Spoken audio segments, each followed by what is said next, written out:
अध्याय 8 और उसके 40 पद से हम लोग 56 पद तक देखेंगे। लूका रचित सुसमाचार उसका 8वां अध्याय पद 40 से पद 56। और प्रभु के वचन में इस प्रकार से लिखा हुआ है, जब यीशु लौटा तो लोग उससे आनंद के साथ मिले, क्योंकि वे सब उसकी बात जो रहे थे। इतने में याईर नामक एक मनुष्य जो आराधनालय का सरदार था आया और यीशु के पांवों पर गिर के उससे विनती करने लगा कि मेरे घर चल, क्योंकि उसके 12 वर्ष की इकलौती बेटी थी और वह मरने पर थी। जब वह जा रहा था तो लोग उस पर गिरे पड़ते थे। एक स्त्री ने, जिसको 12 वर्ष से लहू बहने का रोग था और जो अपनी सारी जीविका वैद्यों के पीछे व्यय कर चुकी थी, तो भी किसी के हाथ से चंगी ना हो सकी थी, पीछे से आकर उसके वस्त्र के आंचल को छुआ और तुरंत उसका लहू बहना बंद हो गया। इस पर यीशु ने कहा, मुझे किसने छुआ? जब सब मुकरने लगे तो पतरस और उसके साथियों ने कहा, हे स्वामी, तुझे तो भीड़ दबा रही है और तुझ पर गिरी पड़ती है। परंतु यीशु ने कहा, किसी ने मुझे छुआ है, क्योंकि मैंने जान लिया है कि मुझ में से सामर्थ्य निकली है। जब स्त्री ने देखा कि मैं छिप नहीं सकती, तब कांपती हुई आई और उसके पांवों पर गिरकर सब लोगों के सामने बताया कि उसने किस कारण से उसे छुआ और कैसे तुरंत चंगी हो गई। उसने उससे कहा, बेटी, तेरे विश्वास ने तुझे चंगा किया है, कुशल से चली जा। वह या कह ही रहा था कि किसी ने आराधनालय के सरदार के यहाँ से आकर कहा, तेरी बेटी मर गई, गुरु को दुख ना दे। यीशु ने यह सुनकर उसे उत्तर दिया, मत डर, केवल विश्वास रख तो वह बच जाएगी। घर में आकर उसने पतरस, यूहन्ना, याकूब और लड़की के माता पिता को छोड़ अन्य किसी को अपने साथ भीतर आने ना दिया। सब उसके लिए रो पीट रहे थे, परंतु उसने कहा, रो मत, वह मरी नहीं परंतु सो रही है। वह यह जानकर कि वह मर गई है उसकी हंसी करने लगे। परंतु उसने उसका हाथ पकड़ा और पुकार कर कहा, हे लड़की, उठ। तब उसके प्राण लौट आए और वह तुरंत उठ बैठी। फिर उसने आज्ञा दी कि उसे कुछ खाने को दिया जाए। उसके माता पिता चकित हुए, परंतु उसने उन्हें चिताया कि यह जो हुआ है किसी से ना कहना। प्रभु अपने वचन के पढ़े जाने पर हम सभी को आशीष दें। आप सभी अपने स्थान पर बैठ जाएं।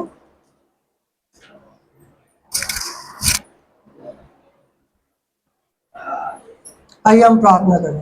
प्रभु जी, हम एक बार फिर से आपके सम्मुख आते हैं और प्रभु, जब हम इस समय में आपके वचन को सुनने जा रहे हैं प्रभु जी, आपके वचन से सीखने जा रहे हैं प्रभु जी, तो आप हम में से हर एक को तैयार करें, हमारे हृदय को तैयार करें, हमारे मन को तैयार करें, ताकि परमेश्वर हम आपकी आवाज को सुन सकें।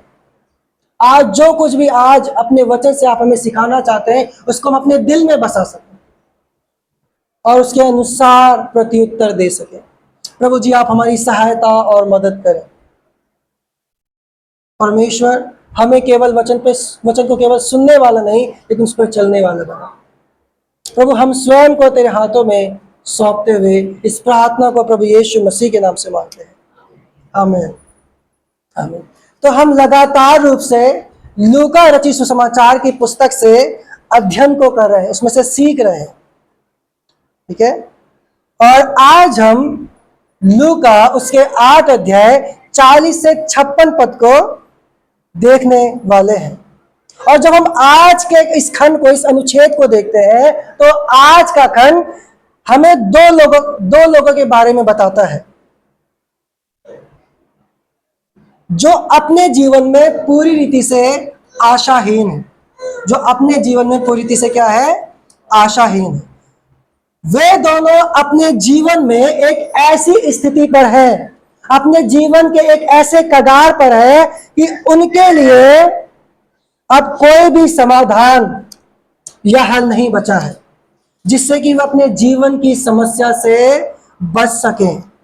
अब कोई भी चारा उनके पास नहीं बचा है। और तब वे क्या करते हैं? यीशु पर विश्वास करते हैं। वे क्या करते हैं? वे प्रभु यीशु मसीह पर विश्वास करते हैं, क्योंकि अब यीशु ही है जिसके पास उनकी समस्या का समाधान है, जो उनके जीवन की निराशा को, उनके जीवन के टूटेपन को, उनके जीवन की बदहाली को दूर कर सकता है। यीशु ही है जो उनके जीवन को अब बचा सकता है। तो आज जो हमारे संदेश का जो शीर्षक है वो ये है, यीशु आशाहीनों की एकमात्र आशा है। यीशु आशाहीनों की एकमात्र आशा है। यीशु आशाहीनों की, उन लोगों के लिए जिनके पास अब कोई भी आशा नहीं बची है, जो ये सोचते हैं कि अब मेरे जीवन में कुछ भी नहीं हो सकता है, उनके लिए एकमात्र आशा प्रभु यीशु मसीह है। और हम इसको 3 बातों के द्वारा देखने का प्रयास करेंगे जो हम इस घटना में देखते हैं। पहली है, याईर का अपनी बेटी की चंगाई के लिए विनती। याईर का अपनी बेटी की चंगाई के लिए विनती। दूसरी जो बात है वो ये है, जो अब इस कहानी में देखते हैं, वो है लहू बहने वाली स्त्री की चंगाई। लहू बहने वाली स्त्री की चंगाई। और तीसरी जो बात है जो इस कहानी में हम देखते हैं वो है याईर की बेटी को जीवित करना। याईर की बेटी को जीवित करना। तो ये 3 बातें हैं जो हम इस पूरी घटना में पाते हैं। तो आइए हम सबसे पहले पहली बात को देखें जो इस कहानी पर यहां पर घटित होती है। और वहां पर क्या लिखा है, वचन में क्या लिखा है 40 पद में, जब यीशु लौटा तो लोग उससे आनंद के साथ मिले क्योंकि वे सब उसकी बात जो रहे थे। तो पिछले खंड में, पिछले अनुच्छेद में हमने देखा था कि यीशु मसीह गलील के झील के पार कहां गए थे?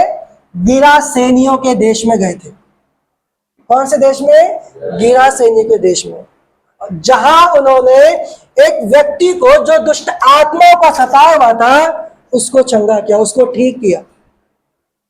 और उसके बाद फिर यीशु मसीह वापस गलील को आते हैं।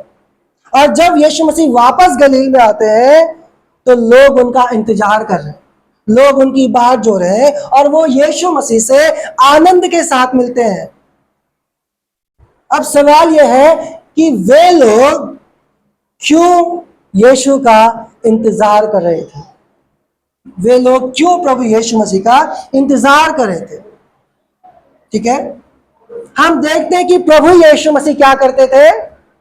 प्रभु यीशु मसीह परमेश्वर के राज्य का सुसमाचार प्रचार करते थे। वो ये प्रचार करते थे कि परमेश्वर का राज निकट आ गया है, स्वर्ग का राज निकट आ गया है, इसलिए अपने पापों से मन फिराओ, अपने पापों से पश्चाताप करो और मुझ पर विश्वास करो, तभी तुम अपने पापों से क्षमा और उद्धार को पा सकते हैं। और सिर्फ इतना ही नहीं, प्रभु यीशु मसीह लोगों की बीमारियों को अच्छा करते थे और जितने दुष्ट आत्माओं के सताए हुए लोग थे उनको भी प्रभु यीशु मसीह ठीक किया करते थे। और इसीलिए जब यीशु मसीह गिरासेनियों के देश से वापस लौटते हैं तो लोग उनसे मिलकर आनंदित होते हैं। और फिर आगे लिखा हुआ है, इतने में याईर नाम का एक मनुष्य जो आराधनालय का सरदार था आया और यीशु के पैरों पर गिर के उससे विनती करने लगा कि मेरे घर चल, क्योंकि उसके 12 वर्ष की इकलौती बेटी थी जो मरने पर थी। तो जब यीशु मसीह उन लोगों से भेंट कर रहे हैं, उन लोगों से मुलाकात कर रहे हैं, तभी क्या होता है, एक व्यक्ति आता है जिसका नाम क्या है? याईर है। और ये कोई मामूली व्यक्ति नहीं है, ये कोई साधारण व्यक्ति नहीं है। लोग हमें बताते हैं कि वो एक आराधनालय का सरदार है, उस आराधनालय का जहां पर परमेश्वर के लोग मिलकर आराधना करते थे, परमेश्वर के वचन को सीखते थे। वो उस आराधनालय का सरदार यानी उस आराधनालय का अधिकारी है, वो उस आराधनालय का इंचार्ज है, उस आराधनालय का मुखिया है। और वो क्या कहता है? वो यीशु के पैरों पे गिरकर उससे विनती करने लगता है कि मेरे घर चल। ठीक है, यदि मैं आराधनालय के सरदार के बारे में बात करूं, उसके काम के बारे में बात करूं, तो वो सभा को, उस सभा को जो आराधनालय में होती थी, उसके क्रम को व्यवस्थित करता था कि कौन पवित्र शास्त्र को पढ़ेगा, कौन वचन को सिखाएगा, ये सब तय करना उसका काम था। और समाज में उसकी बहुत रिस्पेक्ट थी, लोग उसको आदर की दृष्टि से देखते थे। ठीक है, और ये व्यक्ति है जिसका समाज में एक बहुत ऊंचा स्थान है, एक बहुत ऊंचा पद है, वो समाज में एक सम्मानित व्यक्ति है। लेकिन वो क्या करता है, जब वो यीशु के पास आता है तो वो यीशु के पैरों पर गिर जाता है और यीशु से क्या करता है, वो विनती करता है, प्रभु मेरे घर चल, क्योंकि मेरी बेटी मर रही है, मेरी बेटी को बचा ले प्रभु। ध्यान देने वाली बात है यहां पर कि जो यहूदी अगुवे थे, यह भी एक यहूदी अगुवा है।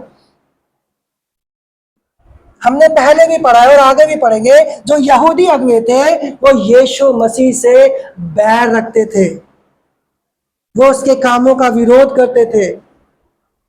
लेकिन यहां याईर बिना किसी परवाह के वो यीशु के पास आता है। ना तो वो अपने सम्मान की परवाह करता है, ना अपने साथी यहूदियों की जो यीशु मसीह से विरोध करते थे कि वो क्या कहेंगे, उनकी परवाह नहीं करता है। और वह क्या करता है, यीशु के पैरों पर गिरकर उससे विनती करता है कि वह उसके घर चलकर उसकी बेटी को चंगा करे। वो अपने पोजीशन को नहीं देख रहा है, वो अपने ऊंचे पद को नहीं देख रहा, वो नम्र होकर, दीन होकर प्रभु यीशु मसीह के पास आता है। आज सवाल है, मैं और आप प्रभु के पास कैसे आते हैं? या आप यह सोचते हैं, मैं तो बहुत सम्मानित व्यक्ति हूं, मेरे पास बहुत पैसा है, मुझे यीशु के पास जाने की जरूरत नहीं है। क्या हम याईर की तरह अपने आप को दीन करते हुए, अपने आप को नम्र करते हुए प्रभु के पास आते हैं और बोलते हैं, प्रभु मुझ पर दया कर? या हम भी लोगों की परवाह करते हैं, या हमारे अंदर भी लोगों की चिंता है, लोगों का डर है कि लोग क्या कहेंगे, समाज क्या कहेगा? अरे हम चर्च जाते हैं, हम यीशु को मानते हैं, समाज तो हमें छोड़ देगा, समाज हमें नकार देगा। लेकिन आप याईर को देखिए, वो किस तरीके से प्रभु यीशु मसीह के पास आता है, वो किस तरीके से प्रभु यीशु मसीह के पास आता है। लोग यीशु मसीह पर इसलिए विश्वास करने से पीछे हटते हैं क्योंकि उनके अंदर लोगों के लिए चिंता है, उनको लोगों की परवाह है, उनके अंदर लोगों का डर है, और इसी कारण वो प्रभु यीशु मसीह पर विश्वास नहीं करते। और यदि वे विश्वास करेंगे तो यीशु मसीह के द्वारा वो बचाए जाएंगे। यीशु मसीह उनके पापों को क्षमा करेगा और उन्हें अनंत जीवन प्रदान करेगा। लेकिन जबकि वे यीशु मसीह पर विश्वास नहीं करते, वो यीशु मसीह के द्वारा बचाए जाने से, उद्धार पाने से, अनंत जीवन पाने से वंचित रह जाते हैं। और इसके अलावा हमें बताया गया है कि उसकी इकलौती बेटी है, यानी उसकी एक ही बेटी है जो कि मरने वाली। यह बहुत दुखी करने वाली बात है उसके लिए, उसकी इकलौती बेटी जो कि मरने पर है। और यहां हमें यह नहीं बताया गया कि उसकी बेटी की समस्या क्या थी, उसको क्या बीमारी थी। लेकिन लूका हमें इस बात को स्पष्ट बताते हैं कि उसकी हालत इतनी गंभीर थी कि वो अब बच नहीं सकती थी, उसके बचने की अब कोई भी उम्मीद वहां पर नहीं दिख रही है। हो सकता है, ठीक है, और शायद हुआ भी होगा, एक पिता होने के नाते उसने अपनी बेटी का बहुत जगह इलाज करवाया होगा, है ना? ऐसा नहीं कि उसने अपनी बेटी को मरने के लिए छोड़ दिया होगा। यह अवश्य है कि उसने अपनी बेटी का बहुत जगह इलाज करवाया। ठीक है, जब हमारे बच्चे बीमार पड़ते हैं, हम भी उनको क्या करते हैं, डॉक्टर के पास ले जाते हैं। ठीक है, कि हमारे परिवार में कोई बीमार होता है, हम लोग क्या करते हैं, हम लोग उन्हें डॉक्टर के पास लेकर जाते हैं। लेकिन हम यहाँ पर देख रहे हैं कि अब उसके बेटी के बचने की कोई भी उम्मीद नहीं थी। याईर के पास अब कोई आशा नहीं थी कि वह अपनी बेटी को मरने से बचा सके। लेकिन हम देखते हैं कि अब वो यीशु के पास आता है। क्यों वो यीशु के पास आता है? शायद उसने भी प्रभु यीशु मसीह के बारे में किसी से सुना होगा। उसने भी, माफ कीजिएगा, यीशु मसीह के कामों की चर्चा सुनी होगी कि किस प्रकार से प्रभु यीशु मसीह मर्दों को जीवित कर रहे हैं, दुष्ट आत्मा के सताए हुए लोगों को चंगाई दे रहे हैं, बीमारों को अच्छा कर रहे हैं। और जब उसने इन सब चीजों को सुना होगा तो उसने यह सोचा होगा कि अब यीशु ही है जो मेरी बेटी को मरने से बचा सकता है। और जैसे ही उसे पता चलता है कि यीशु वहां उसके नगर में है, तो वो तुरंत बिना किसी देरी के प्रभु यीशु मसीह के पास आता है और वह यीशु से अपनी बेटी के लिए विनती करता है। वो अपनी बेटी के लिए प्रभु यीशु मसीह से विनती करता है। वो दीन होकर, नम्र होकर प्रभु यीशु मसीह के पैरों पे गिरकर अपनी बेटी के लिए विनती वहां पर करता है। और जब हम आगे पढ़ते हैं, आगे की कहानी हमें हमारे दूसरे भाग की ओर लेकर जाती है। और जब हम देखते हैं कि जब यीशु मसीह याईर के घर जा रहे हैं, तभी क्या होता है? मार्ग में एक और घटना होती है। और वो घटना क्या है? एक स्त्री है जिसे 12 वर्ष से लहू बहने का रोग है, और वहां पर वो स्त्री यीशु मसीह के द्वारा से चंगाई को प्राप्त करती है।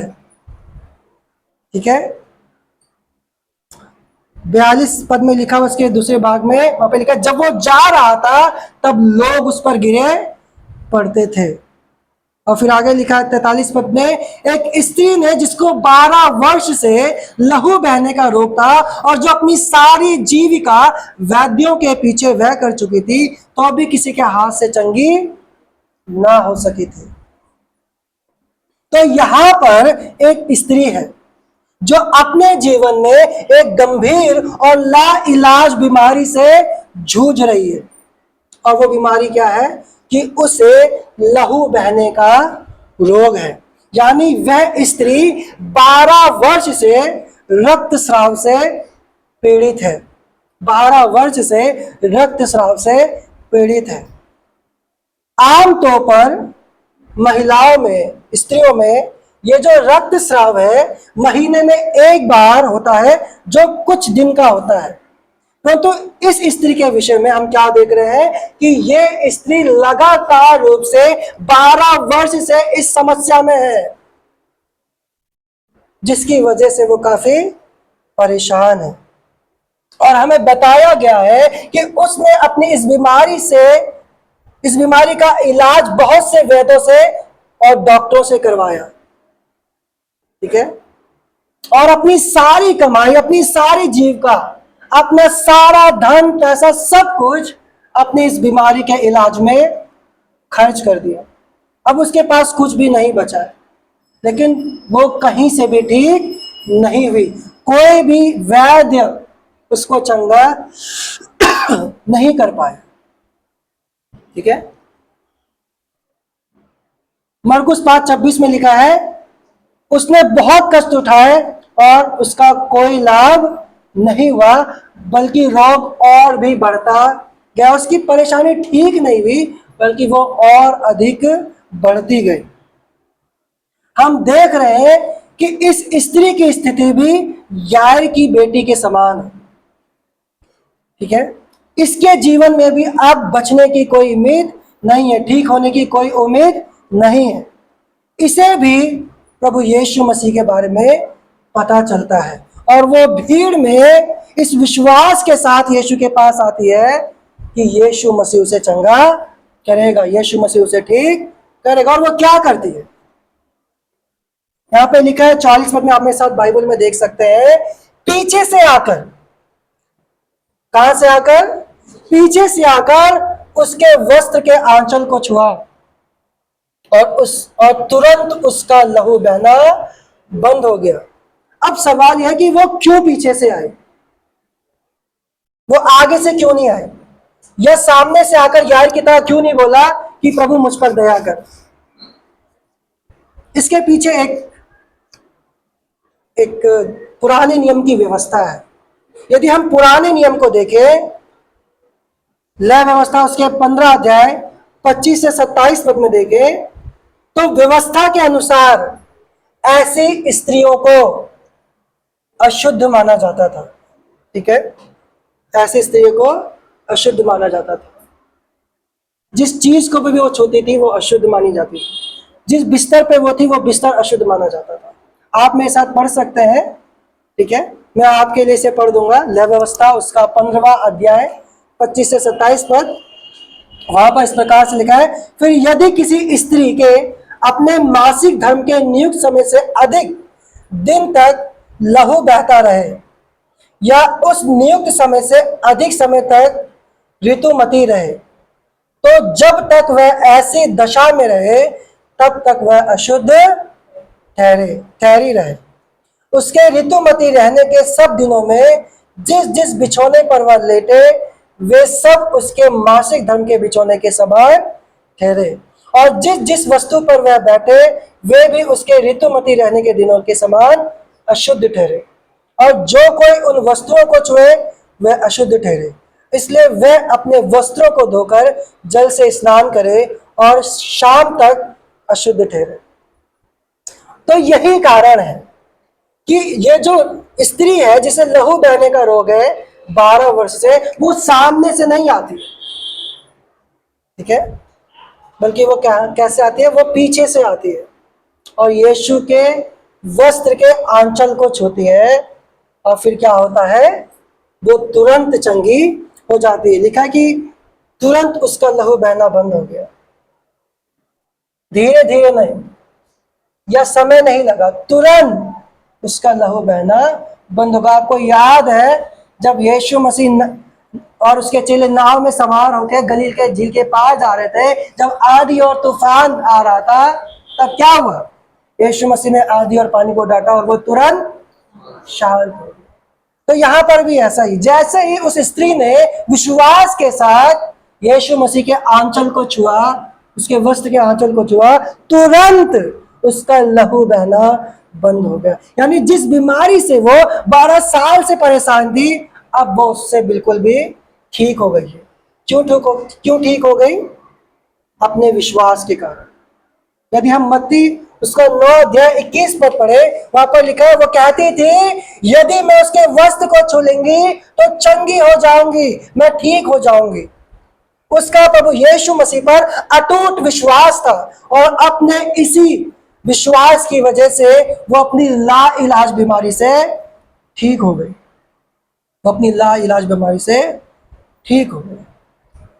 और जब हम 45 पद को पढ़ते हैं, यीशु मसीह ने महसूस किया कि किसी ने उसको छुआ है, किसी ने उसको छुआ है। 45 पद में क्या लिखा है?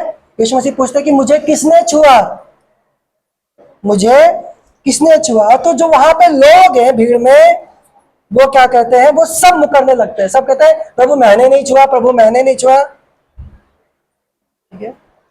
और पतरस बोलता है, ठीक है, पतरस और उसके साथियों ने क्या कहा, हे स्वामी तुझे तो भीड़ दबा रही है और तुझ पर गिरी पड़ती है, ठीक है।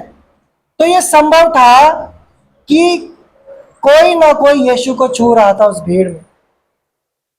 यीशु मसीह जानते थे कि यह धक्का मुक्की में कोई आम तरीके से छूना नहीं है, बल्कि किसी ने उसे विश्वास के साथ छुआ है, किसी ने उसको विश्वास के साथ छुआ है।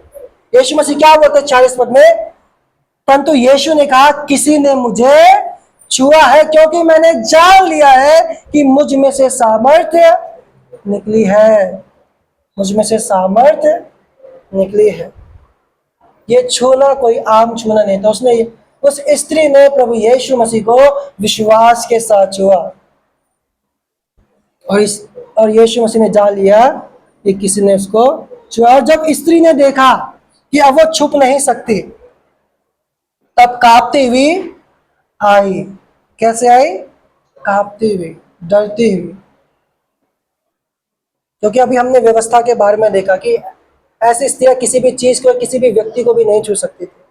वो डरते कांपते प्रभु यीशु मसीह के पास आती है और उसके पैरों पे गिर गए, सब लोगों के सामने बताया कि उसने किस कारण से उसे छुआ और कैसे चंगी हो गई। अब वो शर्मा नहीं रही है, अब वो डर नहीं रही है, लेकिन खुलकर सामने आती है और बताती है कि कैसे जब उसने यीशु मसीह के वस्त्र को छुआ और वो ठीक हो गई। अब उसके जीवन में कोई डर नहीं है। अब तक वो समाज से डर रही थी, लेकिन अब उसके जीवन में कोई भी डर और भय नहीं है। अब उसके जीवन में कोई भी डर भय नहीं है। और यीशु मसीह क्या कहते हैं 48 पद में, उसने उससे कहा, बेटी तेरे विश्वास ने तुझे चंगा किया है, कुशल से चली जा। तो हमने देखा कि ये जो स्त्री थी वो अपने विश्वास की वजह से बचाई गई। वो अपने विश्वास की वजह से बचाए गए। वो स्त्री जिसके जीवन में अब कोई उम्मीद नहीं बची थी, जो अपनी सारी कमाई, अपना सारा धन अपने इलाज में खर्च कर चुकी थी, परंतु जब उसने विश्वास किया था, साथ यीशु मसीह के वस्त्र को छुआ, तो बिल्कुल ठीक हो गए, तो बिल्कुल ठीक हो गए। और हम आगे कहानी में बढ़ते हैं और हम तीसरी बात को देखते हैं। ठीक है, और तीसरी बात क्या है कि यीशु मसीह याईर की बेटी को जीवित करते हैं। यीशु मसीह याईर की बेटी को जीवित करते हैं। 49 पद में आप मेरे साथ देखिए, वह यह कह ही रहा था कि किसी ने आराधनालय के सरदार के यहां से आकर कहा, तेरी बेटी मर गई है, गुरु को दुख ना दे। क्या बोला? तेरी बेटी मर गई है, गुरु को दुख ना दे। ये सुनने के बाद याईर के दिल पे क्या बीता होगा? वो बहुत ही ज्यादा दुखी और भी अधिक निराश हो गया होगा, क्योंकि अब जो बची कुची उम्मीद थी उसकी बेटी के बचने की, अब वो भी खत्म हो गई। और जिस प्रकार उस व्यक्ति ने आकर बोला कि अब गुरु को दुख ना दे, इसका मतलब क्या है कि शायद अब यीशु कुछ भी नहीं कर सकता। लेकिन हम देखते हैं कि यीशु मसीह क्या बोलते हैं। यीशु मसीह याईर को हिम्मत देते हैं, याईर का हौसला बढ़ाते हैं और उसे अब भी विश्वास रखने के लिए बोलते हैं। और वो क्या बोलते हैं 50 पद में, यीशु मसीह ने क्या बोला? मत डर। क्या कर? मत डर, केवल विश्वास रख तो वह बच जाएगी। मत डर, केवल विश्वास रख तो वह बच जाएगी। ठीक है, तो यीशु मसीह इसको ऐसे स्थिति में विश्वास रखने के लिए बोलते हैं जब सब कुछ खत्म हो गया, जब कुछ भी उम्मीद नहीं बची है। और फिर हम देखते हैं क्या पद में, घर में आकर उसने पतरस, यूहन्ना, याकूब, ये कौन है? ये यीशु मसीह के चेले हैं। और फिर लिखा, और लड़की के माता पिता को छोड़ अन्य किसी को अपने साथ भीतर आने ना दिया। सब उसके लिए रो पीट रहे थे, परंतु उसने कहा, रो मत, वे मरी नहीं परंतु सो रही है। यीशु मसीह ने क्या बोला कि रो मत, वो मरी नहीं परंतु सो रही है। यीशु मसीह ये क्या कह रहे हैं? अरे ये तो लड़की मर चुकी है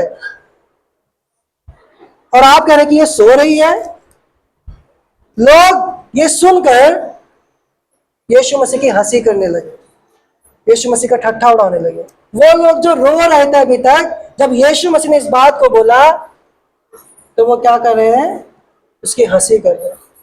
ठीक है, क्योंकि यीशु को उनकी ये बात अजीब लगी। शायद यदि हम भी वहां पर होते हमें भी बड़ी अजीब लगती है ना। यदि हम भी वहां पर होते तो ये हमारे लिए भी बड़ी अजीब बात है कि यीशु मसीह इस बात को कह रहे हैं कि वो मरी नहीं, मरी नहीं बल्कि सो रही है। और फिर हम आगे देखते 54 पद में, परंतु उसने उसका हाथ पकड़ा और पुकार कर कहा, हे लड़की उठ। और फिर लिखा है, तब उसके प्राण लौट आए और वो तुरंत उठ बैठी। पर उसने आज्ञा दी कि उसे कुछ खाने को दिया जाए। उसके माता पिता चाहिए। तो हम देखते हैं कि यीशु मसीह के मात्र बोलने से वो लड़की फिर से जी उठी है। ठीक है, और हमने पहले भी देखा है कि किस प्रकार से प्रभु यीशु मसीह ने एक विधवा के जवान को जिसे अर्थी पर लेकर जाया जा रहा था, उसके पुत्र को जीवित किया था।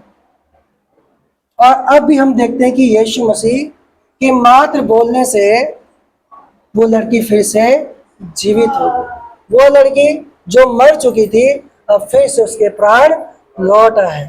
ये क्या दिखाता है? ये यीशु मसीह के मृत्यु पर अधिकार को दिखाता है। ये दिखाता है कि यीशु मसीह स्वर्ग और पृथ्वी का स्वामी और परमेश्वर है। स्वर्ग और पृथ्वी का स्वामी और परमेश्वर है।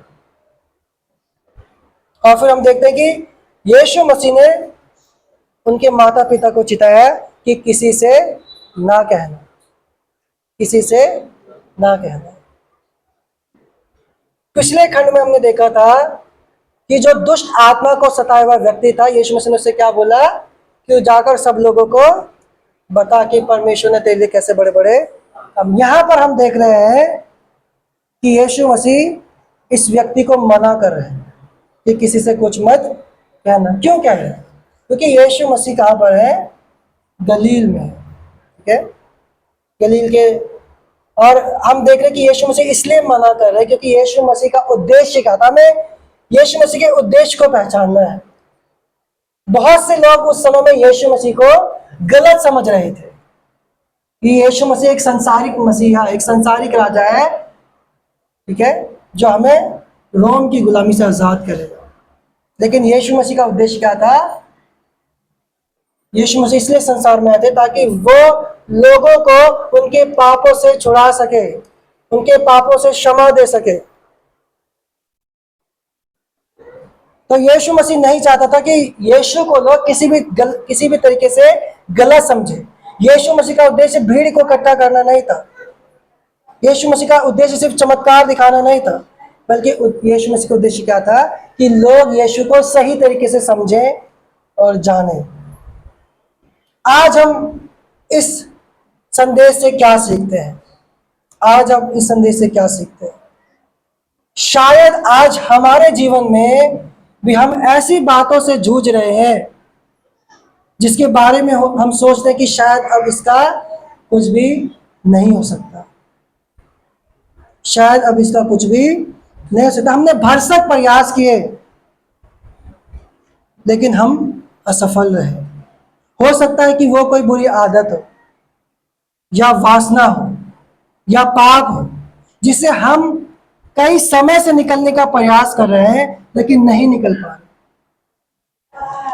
और हम उससे निकलने की, उससे बचने की सारी उम्मीद खो चुके हैं। ठीक है, पर मैं आपको याद दिलाना चाहता हूं कि यीशु मसीह के पास सामर्थ्य है कि वह आपको इन परिस्थितियों से छुड़ा सके, कि वह आपको इन परिस्थितियों से छुड़ा सके। यहां पर हमने प्रभु यीशु मसीह के महान सामर्थ्य के बारे में देखा, जो उसको बीमारी से चंगा करने पर है, जो मृत्यु से जिलाने पर है, जो इस बात को दर्शाता है कि यीशु मसीह हमें भी छुड़ाने के लिए सामर्थ्य है। चाहे हम अपनी उम्मीद क्यों ना खो चुके हो, लेकिन प्रभु यीशु मसीह क्या कहता है? मत डर, केवल विश्वास रख तो बच जाएगी, तेरी बेटी बच जाएगी। मत डर, केवल विश्वास रख। यदि मैं और आप अपनी आशा खो चुके हैं और सोचते हैं कि अब मेरे जीवन में कुछ भी ठीक नहीं होने वाला है, तो मैं आपको आमंत्रित करना चाहता हूं, क्योंकि यीशु मसीह आपसे भी कहते हैं मत डर, केवल विश्वास रख। यदि आप प्रभु यीशु मसीह पर विश्वास करेंगे तो यीशु मसीह आपको अपनी सामर्थ के द्वारा से छुड़ाएगा। और इसलिए हमें प्रभु यीशु मसीह के पास विश्वास के साथ आने की जरूरत है। हमें यीशु मसीह के पास पूरे विश्वास के साथ आने की जरूरत है। हमें याईर के समान विनम्रता के साथ यीशु मसीह के पास आने की जरूरत है। हमें यीशु मसीह पर अपना भरोसा बनाए रखने की जरूरत है। क्या हम यीशु मसीह के पास आएंगे और उससे बोलेंगे प्रभु मेरी सहायता कर, मेरी मदद कर, और जिस चीज से मैं संघर्ष कर रहा हूं या संघर्ष कर रही हूं, आप मुझे उससे छुटकारा दीजिए, क्योंकि आपके पास मुझे छुड़ाने की सामर्थ्य है। हमें उस स्त्री के समान यीशु के पास आने की जरूरत है, जो कहती थी यदि मैं यीशु के वस्त्र को छू लूंगी तो मैं चंगी हो जाऊंगी। क्या आप यीशु के पास आएंगे और बोलेंगे प्रभु मुझ पर दया? यीशु मसीह के पास आपके पापों को भी छुड़ाने की सामर्थ है। उसके पास सामर्थ है कि वो आपके पापों से छुटकारा दे सके। और मैं आपको बताना चाहता हूं कि यीशु मसीह हमें पापों से बचाने के लिए, हमें पापों से क्षमा करने के लिए कलवरी के क्रूस पर बलिदान हुआ। वो मेरे पापों के लिए और हम सब के पापों के लिए क्रूस पर मारा गया, गाड़ा गया, और तीसरे दिन मृतकों में से जी भी उठा। तीसरे दिन मृतकों में से जी भी उठा, जो इस बात को दर्शाता है कि यदि हम यीशु पर विश्वास करेंगे तो हम कभी लज्जित नहीं होंगे। और वो इस बात को भी दर्शाता है कि यदि हम यीशु मसीह पर विश्वास करेंगे तो यीशु मसीह हमें अवश्य छुटकारा देगा। आइए हम अपनी आंखों को बंद करें। पिताजी, हम आपके अनुग्रह के सिंहासन के सम्मुख आते हैं। प्रभु, आज हम जिस भी चीज से संघर्ष क्यों ना कर रहे हो प्रभु, हम इस बात को जानते हैं कि आपके पास हमें छुड़ाने की सामर्थ्य है। चाहे वो हमारे जीवन के पाप क्यों ना हो, हमारी बुरी आदतें क्यों ना हो, प्रभु आप सामर्थी परमेश्वर हैं। इसलिए हम आज आपके पास विनम्रता के साथ, पूरे विश्वास के साथ आते हैं। प्रभु आप हमारी सहायता और मदद करें। प्रभु आप हमें उन तमाम पापों से, उन तमाम बुरी आदतों से, उन तमाम बीमारियों से छुटकारा दें। प्रभु जी आपसे विनती और प्रार्थना करते हैं, दया करें प्रभु, अनुग्रह करें। इस प्रार्थना को हमारे उद्धार करता मुक्तिदाता प्रभु यीशु मसीह के नाम से मांगते हैं, आमीन।